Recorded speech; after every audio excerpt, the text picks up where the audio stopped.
we'll catch up, and I'll circle back and remind people about context as we go.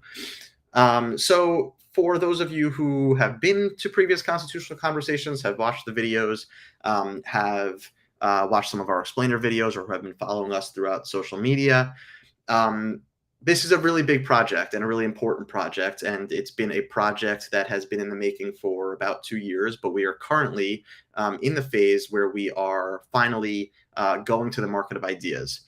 And the project itself, as I like to say, is really starting a national conversation. Now, the fundamental underlying piece of all of this, the foundation of all of this, is ultimately a thought experiment that we hope will become more than an experiment. But we do want to emphasize that by no means are we expecting or calling for a constitutional convention tomorrow. This is trying to create a national conversation where we start discussing issues that are not just wedge issues, but higher, more fundamental questions about our values, things that we can actually more so agree on. The why. Why do we have government? What is government supposed to do? And rather than getting into the weeds of how does it do it, or discussing individual wedge issues, like I said, where are there like higher order principles that we can agree on before we decide on the how? And so over the last 2 years, we have crafted a group of intellectuals, roughly 6 of us, philosophical folks, people with psychology backgrounds, education backgrounds, have asked ourselves 10 fundamental questions, which are on our website, thereconstitution.com, that really cover the gamut of all of the crises and issues that we are grappling with in this day and age, and really crafted a document that includes 10 proposed constitutional amendments over the last 2 years, in a way that is trying to be transpartisan. And what I mean by that is really not looking to ideology, not trying to think of ourselves as conservatives or progressives or leftists or centrists or socialists or capitalists or Republicans or Democrats or green or any of those things. Just really thinking about it from a higher level of what if you take yourself out of this team sport aspect, what can we see as important and useful approaches to some of these problems. And in some cases, conservative solutions are more useful. In some cases, liberal solutions or progressive solutions are more useful. In a lot of cases, it's a hybrid of those things. And we've lost track in our society of the ability to sort of distinguish the sort of team sport tribalism of politics from actually problem solving, from thinking about things in a really practical way, but also in an idealistic way, in a way that emphasizes values rather than wedge divisive issues and partisanship. So our approach here, like I said, is we've crafted this document of 10 proposed constitutional amendments. But like I also said, by no means are we proposing a constitutional convention tomorrow.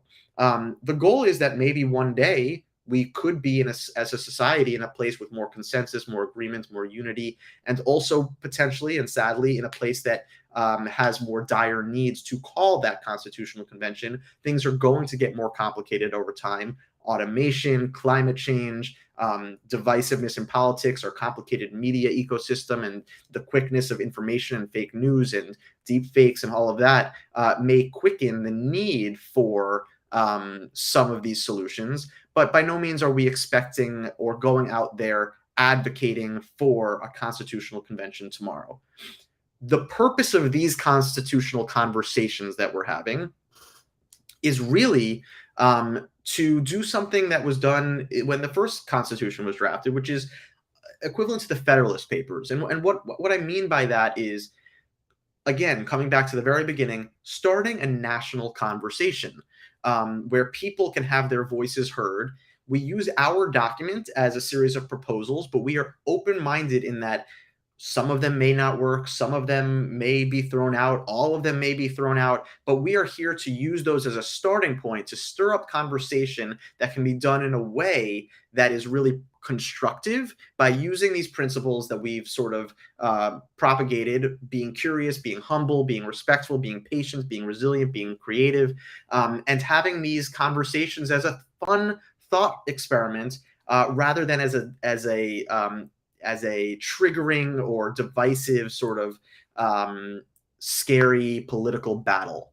And so a couple of things from there. One is folks have asked us in the past, how do I contribute? Because we do have some folks who are really excited about this.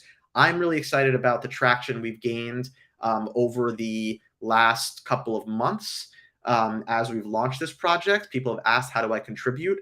Well, a couple things. One is, great news is that we have found ourselves a fiscal sponsor, and that does not mean somebody who has donated to us. What that means is it's an organization that has backed us to sponsor us as a 501c3. And what that means is we are now part of a nonprofit organization called Open Collective, which basically does all of that. They set up the infrastructure so that we can operate as a nonprofit, as a sort of piece of them.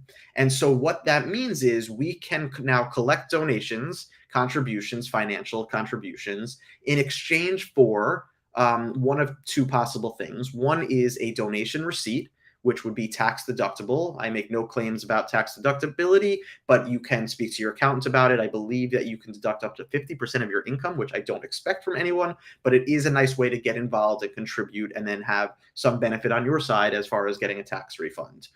The other option is to donate for what's called an alternative receipt, and that alternative receipt is really exciting to me. That's basically merch. But here at the Reconstitution, we are not into the over-commercialized idea of merch. We want merch to have real value for the people who are interested in the Reconstitution. So our first piece of merch is, of course, a print edition of the Reconstitution. It's beautiful. It has all of the text of the Reconstitution for those of you who are following along week after week and really want a physical copy to be able to reference. It has an outline in the beginning that gives a good summary of it in bullet form for those of you who don't want to dig into all of the legalese. And then we have a summary of all of our highlighted proposals that we've been going over week, which is on our website, but this is also included here, along with an introduction section, which is not currently listed anywhere. Maybe I'll read it actually out loud here as part of this session, but is really nice as far as outlining what this project is about. And actually, I will read it because it's really important to, I think, add context to this session about sort of our vision, our strategy, and how to get involved. So number one way to get involved is, of course, coming to these constitutional conversations, participating, adding your questions in the comments.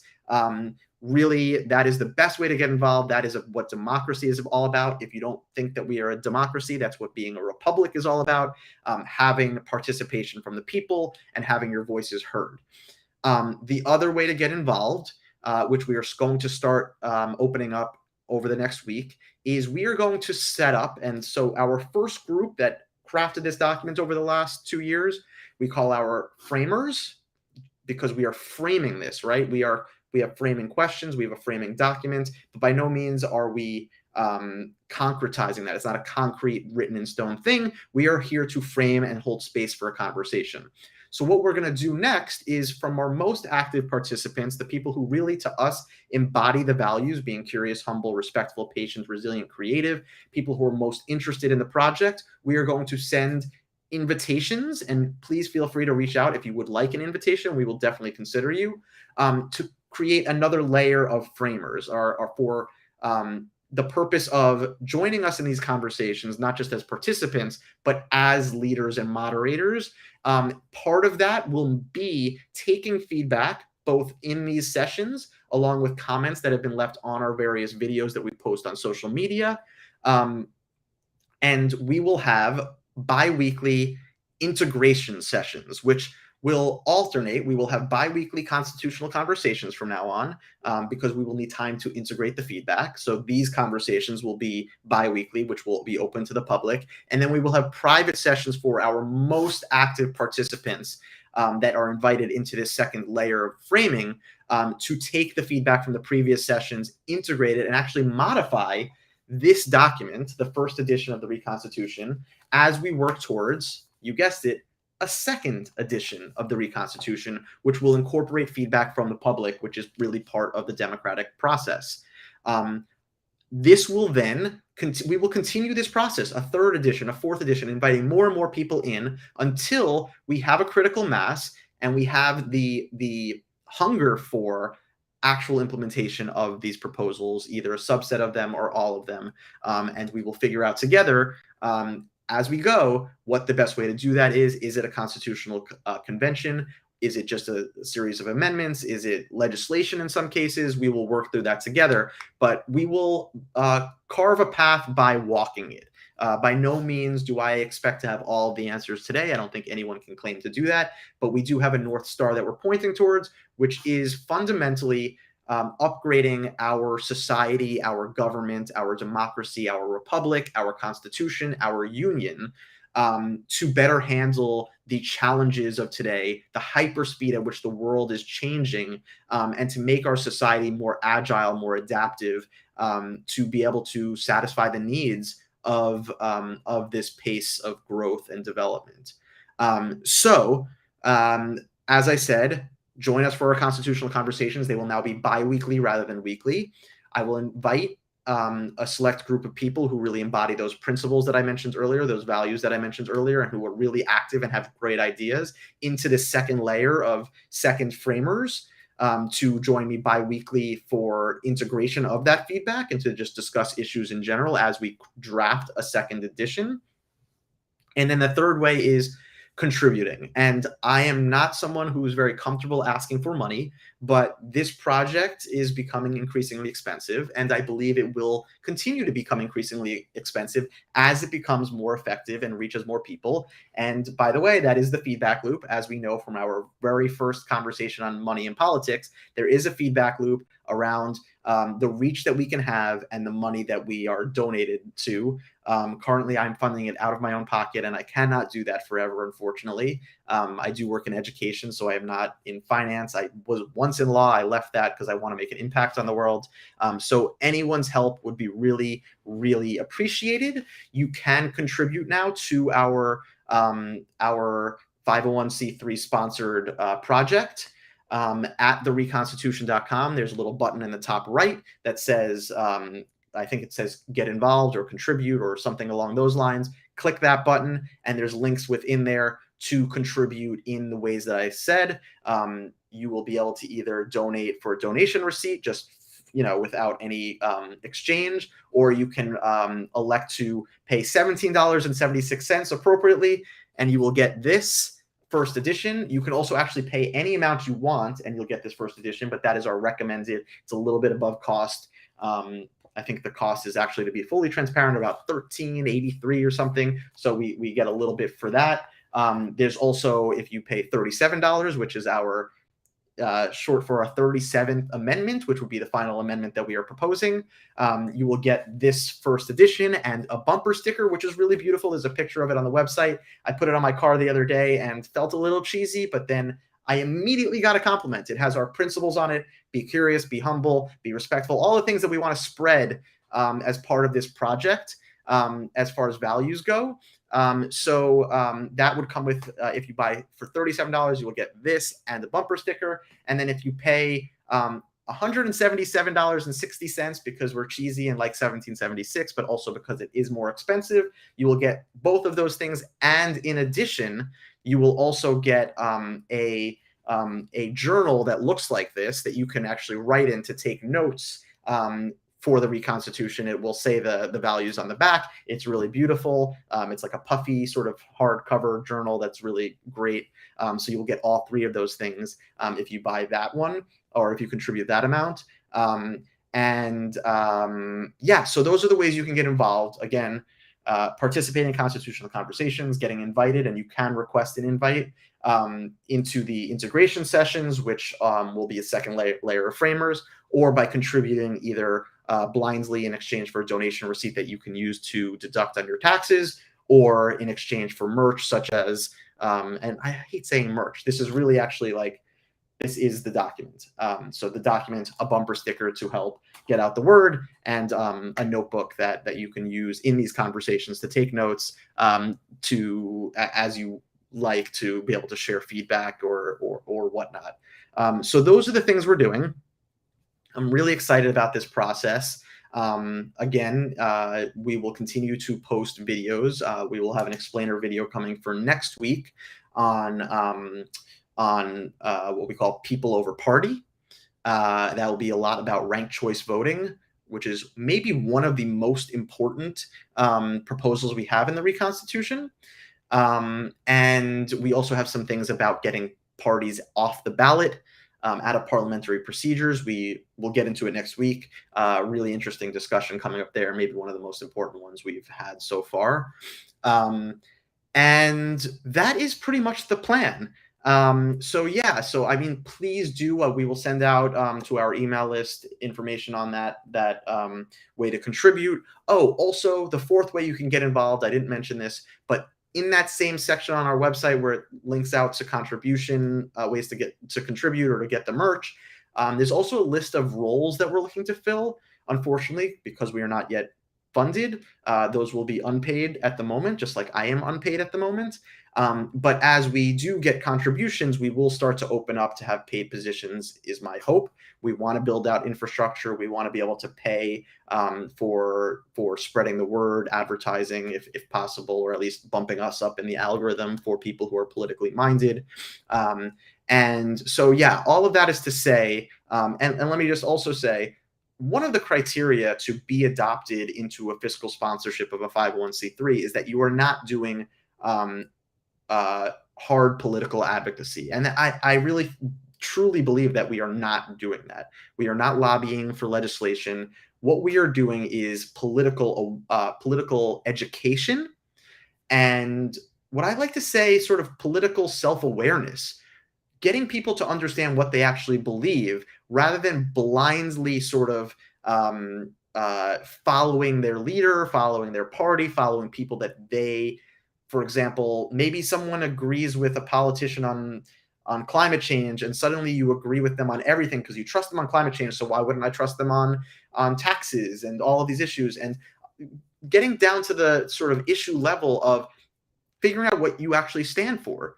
Not because someone else told you that you should stand for that, or someone that you trust believes this series of things, but really to go to it a la carte, not ordering the combo meal, but really figuring out what you believe. And so there's political self-awareness and political education as to what's possible. And then there's political innovation, where we have really interesting discussions about, well, what if we just break this whole thing open? Why do we have to go with these previously used models or these researched, maybe there's something better than ranked choice voting. Maybe there's something better than campaign finance reform. I don't know. I have some proposals, and you have seen some of them. A third chamber of Congress is new.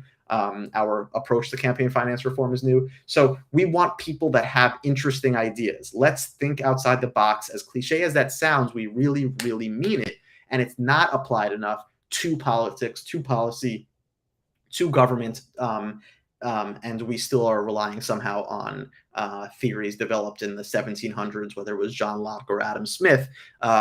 We can continue to iterate and innovate on those things. So again, in sum, get involved, join us for Constitutional Conversations biweekly, request an invitation to our integration sessions, our group of second framers if you'd like. Contribute, please, on our website by clicking the button in the top right of the reconstitution.com. That will take you to the various places you can go to either make a donation in exchange for a donation receipt that is tax deductible, or to get this really awesome, it just in your hand, it just feels great, first edition of the Reconstitution. It will not always be available. Eventually, we will have a second edition, and you will wish you had the first edition. I promise.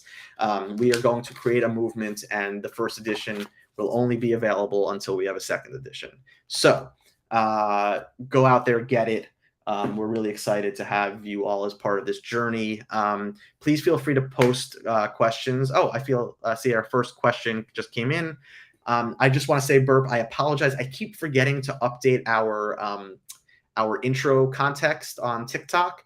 Our third Chamber of Congress discussion was actually a few weeks ago. I just forgot to update it, but I am happy to fill you in briefly since we have some time. What would a third Chamber of Congress actually solve or make the passing of legislation any easier? Who would be in the third chamber, someone asked. So I will just revisit this for a second because it really is our most interesting and unique proposal, which is we are talking about creating a chamber that is small, 27 members, and is not based on where you live necessarily. So it's not like a district. What it is each member represents a specific group of people all over the country. So, for example, poor people in cities would have one rep. Rich people on farms would have another rep. These are the sort of classifications that have seemed to define our divisions in politics, and really there's a reason for that, right? These people have different needs from government. People in cities need more government, need more regulation and rules to help operate in a really chaotic, on top of each other, busy environment, whereas farmers maybe need a little bit more freedom because they aren't so on top of each other. And acknowledging these differences rather than shaming each other about you don't understand my plight or you don't understand my world, having adequate representation, and in a small enough group so there's not all of this like chaos circus in discussion. These 27 people could really get together as a task force to try to solve striking some of these balances. Maybe some of them have to be done on the local level or the state level. Other ones, maybe we can all agree, you know what, this is a fundamental freedom. This is a fundamental need for all people, regardless of where you are. Or maybe the impact of someone doing something in one place impacts people in other places, and therefore it does need to be solved at a federal level. These types of things can be negotiated and done so much more civilly if there's a small group of people that are accountable and represent really distinct groups of interests. And that's why we call it the Assembly of Shared Interests, each member representing the interests of a very specific group spread out all over the country. So the poor people in and when I say poor people, I mean people that make under a certain amount of money in Detroit, in LA, in New Orleans, in New York, would all share the same representative, despite the fact that they're all over the country. But they do have this shared interest in that they live in cities and they have below a certain amount of income. Similarly, suburbs, rural, different levels of income. If you put all those permutations together, you end up with 27. So that's what we're proposing. And the really cool additional thing I'll say about that is that by adding this third chamber, the one other thing we sort of position this as, firstly, it takes over all the responsibilities of the Senate, which has become completely ineffective. So they would be in charge of approving Supreme Court justices, et cetera. But more importantly, in order to pass legislation to get to the president's desk for approval and for signing into law, you would not need all three chambers to sign on. You would need 2 of 3. So you still need 2, but now there are 3 chambers. So there's more options, more ways to get legislation to the president's desk. And by the way, creates a very interesting incentive structure, which is no chamber is going to want to just sit out the process. So they actually have an incentive to compromise more, to come together, because nobody wants to be left out of the discussion entirely. So that's a little bit of the third chamber. You can go to YouTube and see we spent an hour discussing this particular proposal. It was really interesting. We got a lot of great questions, and we will come back to it as we finish our second edition and do the loop again to go to our third edition. Leonard has a great question, which is, with the alternating meeting schedule, is next week a public or private meeting? Next week, we will still have a public meeting. It's already scheduled. So after that, we will start alternating. So next week, we will talk about party. And thanks for that great question. People over party.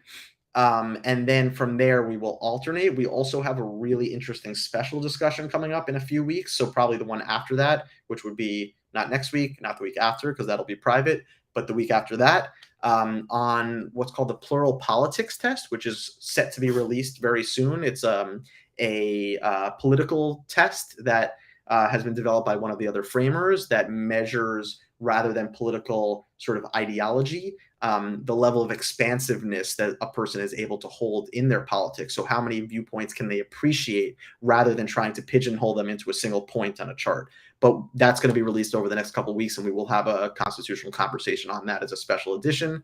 But yes, Leonard. So we will next week be public, I guess, is the short answer to that. And Leonard, of course, you're one of our most active participants, so I will be look out for a Facebook message from me or an email from me, as I would love to invite you into our private meetings, where we have these integration sessions and discuss feedback and revise the document. And then we can sort of share out those revisions to the public in our public discussions. But please do look out for that. You've have had incredible questions, have really embodied all of the principles that are scrolling at the bottom of the screen, and we really appreciate your participation. Of course, if you don't feel comfortable joining, that's okay, but I do want to extend that invitation to you, and I will. If anyone else who's listening wants an invitation, please reach out to us in comments or whatever. I'm monitoring them, and I will reach out to you as well. Burp said, should gerrymandering be illegal? Yes. Go to YouTube. We had an entire discussion on this last week. Really fantastic discussion. And we continue to it's one of the points that we may refine. The big question, open question that we're going to discuss at one of our upcoming integration sessions, based on some feedback we've gotten, is that gerrymandering may not be as simple to solve as one would think. We had a solution based on math and wasted votes and efficiency gaps, but there are issues with that as well that folks have pointed out very reasonably. And so we are exploring, actually, does ranked choice voting actually sort of kill two birds with one stone? Does gerrymandering become so challenging in ranked choice voting that it just it's not even a problem anymore? So we are going to explore that, because part of the process, in my mind, of producing a series of proposals, a cohesive document, is there's always what I like to think of as, first is production. So we produce a lot of sort of outputs, a lot of proposals. And then a really critical part of creation is reduction. So then we look and what is the fat that we can cut here? What is the redundancies? What's actually not necessary, so that we can get to a really crystal clear, succinct, only necessary, especially from a constitutional standpoint, document that really just gets to the core of it and cuts to the core of it. So stay tuned on that as well. If we do decide to remove something, we will put out a special video on that, saying, I had language for it, I forgot what it is, but we've made some alterations, I think, along those lines, and we will announce that and so that people can be aware. And then, of course, it will be officially published on our website and in the second edition when we draft that. We may be, just in full transparency, a year out from a second edition, because we do want to have roughly, I think it's going to be 25 constitutional conversations before we are sort of through the entire document and integrate all that feedback, which at a bi-weekly pace is roughly 50 weeks. And so it will take a year. We are on number 6 right now, so we're getting there. But again, this is how we're going to simultaneously, in parallel. The beauty is do two great things at once. One is get feedback to improve the document and to really hear the voices of all of you and all of your thoughts and creativity and your important opinions on these issues. And simultaneously, of course, increase engagement, get more people. I noticed that week over week, we get more and more followers just by virtue of holding these conversations, by virtue of putting out these videos, and by virtue of you all sharing and commenting and spreading the word. So I hope that continues at an exponential pace, because that's sort of how the snowball tends to roll. And so, of course, also, if we start to get some money via contributions, again, on the website, there is a link for that now. We can use some of that money also to help promote some of these ideas into people's news feeds, because we think it's important and it's good educational information. That said, there's also a good amount of money being spent on the explainer videos that you all have seen. They're really beautiful. We have some freelancers that are working on that, but I am currently paying for all of that out of pocket. So it would be really appreciated to be able to better fund those and even make them higher quality as a result. So those are some of the things we're doing.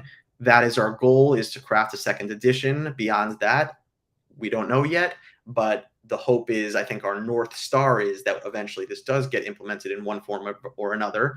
If it's a constitutional convention, great. If it's not, it's not.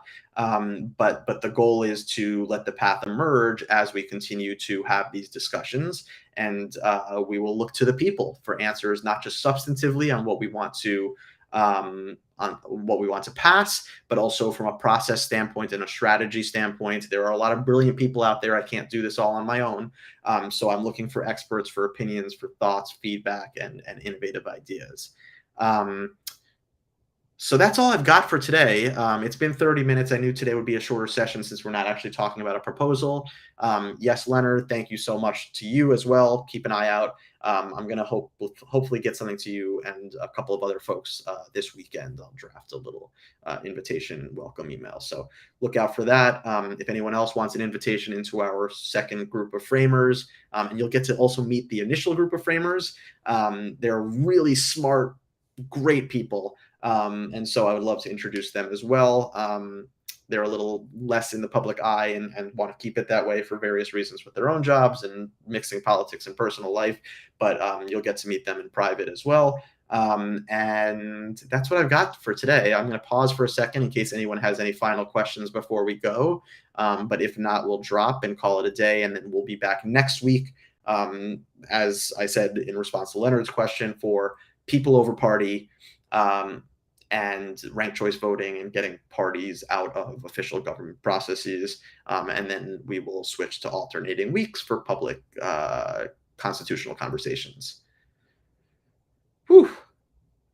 Any final questions from folks? I see we still have a bunch of people here. I'll pause for a second. If not, we're good to go. And yeah, thank you all for your attention, for your participation. That to me is enough. Contributions would be just the cherry on top. So thanks again. If you want to contribute, reconstitution.com. If you want a physical copy, you can get there too as part of the contribution. So have a great rest of your evening, and we will see you next week. And I will post videos, of course. I can't help myself between now and then on more pieces of the Reconstitution that we'll be sharing over time. So thanks. Have a great evening.